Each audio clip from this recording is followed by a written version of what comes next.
explaining a little bit about your daily role at Turnstone and what that looks like for the community. Okay. Well, I am the Director of Program Outreach here at Turnstone, and I've been in this role for just about 6 years. And so currently my role involves doing things like representing the community on different coalitions and councils and committees where they need someone who can represent an agency that serves people with disabilities. And then sometimes they like to have someone on there that can be the voice of the ADA standards, who can give, maybe provide a little consultation and give some tips on how things can be more accessible. The other thing is I do a lot of advocacy and education. So I get a lot of calls from schools and colleges, churches, wanting things like a speaker to come and talk about their disability, or just wanting to know more about what we do here. And a lot of people in Fort Wayne still don't know what happens in this very large building. So I get to work with a lot of different groups in the education area.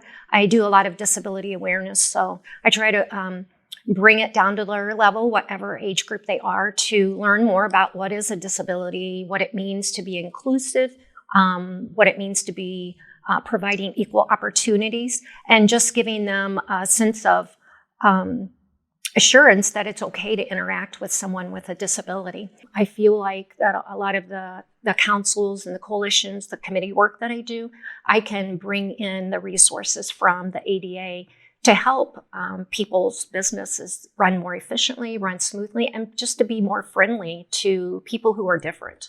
There are some exciting projects in the future that I think could be helpful to the communities, or to the community organizations, to help them be more accessible, to be more friendly when their doors are opened and people with different disabilities are coming to their sites.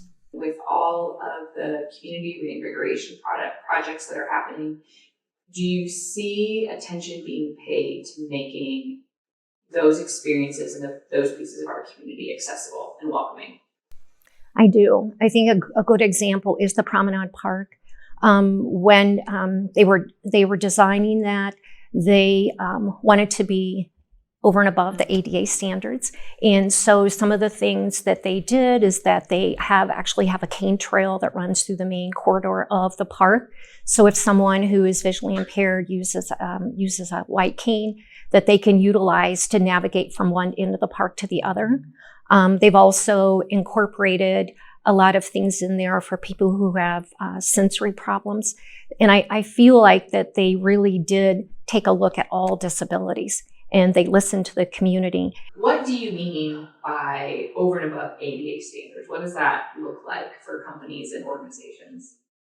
Well, for example, putting a cane trail is not something that's dictated by the ADA standards. So that's something over and above. Taking a look at your open spaces and making sure that you have lots of additional space for people who are in wheelchairs, actually, or people who are who have strollers, just trying to make it universally designed. How do you even start to gauge what to do? You know, if we have the ADA standards, but that's not enough, how do we figure out what the right thing is to do when it comes to accessibility and really meeting people's needs?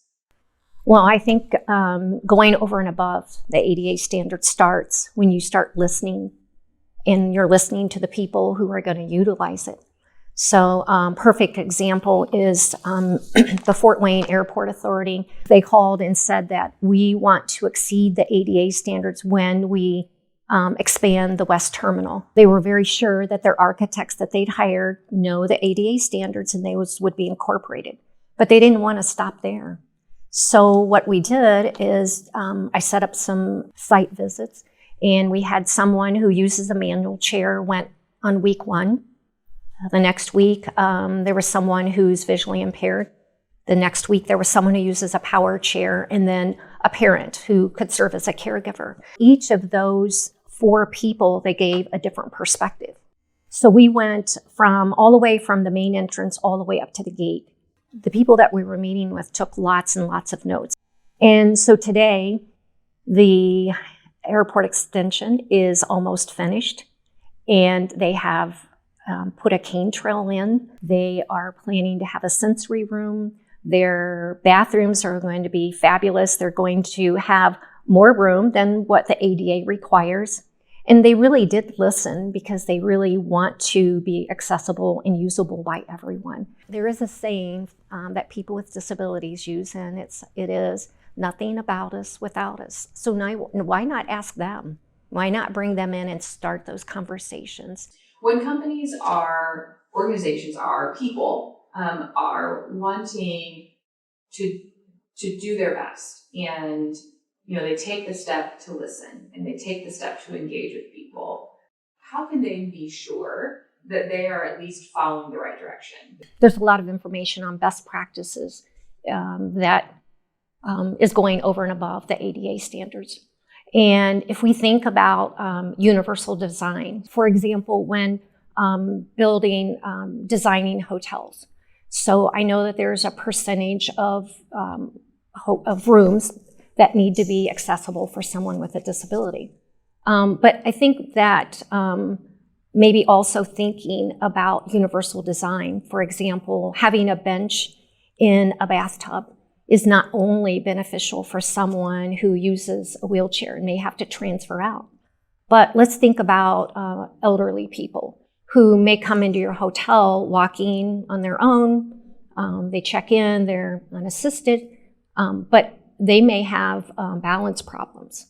So thinking about using something that's usable by all, I think if we begin to think that way and not just focus on, I have to do this, I have to do that because that's the ADA, but making it usable for everyone. From your vantage point, what would an inclusive Fort Wayne community look like? I think of being proactive when I think of inclusive. Our community is very generous, and we have lots of organizations that are planning inclusive events, but specifically planning them for people with disabilities. So I think at every level of government, of businesses here in Fort Wayne, if we just begin to think about including everyone, I think that Fort Wayne could be a better place. And I think about that it needs to be done at the top down in a business. The CEO needs to understand what the Americans with Disabilities Act is. They need to understand what it means to have a disability. What is inclusion? And when we say equality, what does that really mean for? What are we really wanting them to know? I've seen a lot of things out in the community where people just aren't trained and that they're not being rude. They just don't know. And when they meet someone with a disability, it's very awkward for them. And then that makes it very awkward for the person with a disability. So being able to provide that kind of training to their employees so that we all can embrace each other, no matter what our differences are. As a community, what is our next best step to help us keep moving in the right direction? I think our next step is just being open and willing, again, to have those conversations. And willing to have those conversations all the time. This is March. We always celebrate disability awareness, but it doesn't have to be a one and done. It should be something that we're focusing on all the time, every day, all year, no matter if it's a business, if it's a school. We need to be having those conversations in the schools with children that are very young. Children at a very young age learn to accept people who are different. And we need to be having those conversations so children who have disabilities in the school feel equal. They feel like they're part of this classroom. I think, again, just having those conversations, and if a business would just say, oh, okay, I want to have that conversation, then I would say call Turnstone, because we'd be more than happy to help you start those. But there's so many resources out there, great resources for people to utilize within their businesses for training. I would love to share those. And I think that's what really gets me excited when I'm doing my ADA work, when I'm listening and going to webinars. I think of groups of people here in Fort Wayne that could really benefit from it. And I think if we are open and willing to listen and willing to just make some changes, and sometimes they're little changes. And I think that's what people don't realize. They think, oh, it's going to cost too much money. We could never do this. It's not always that way. A lot of times there are just a few things that can be changed, and you'd be surprised at how many other people can come in and use your programs. And with everything that you're involved with and everything that you see, what gives you hope about our community? Over the last 20 years since I've worked at Turnstone, I see that we have more and more of a presence in our community. And not only in our community, but in our region. I mean, we are an international leader. And that gives me hope that what we do is inspiring others to come along on board, to live out our mission and our vision. Our vision is that we aspire to a world where everyone is accepted and valued based on our abilities. I really do feel like people want to make a change, and that people do want to be more welcoming and accepting. Even though I know we're not there, it gives me hope because I meet people every day that show interest in what we're doing and are interested in learning more and doing more. Their disability should not define them. They should be defined by their skills and their knowledge and their interest. And the disability should be the thing that we focus on last. And we just need to know that everybody doesn't do everything the same way. And if we're just open up that lens a little bit more and have the conversation on how can we come together, I think we can make great changes.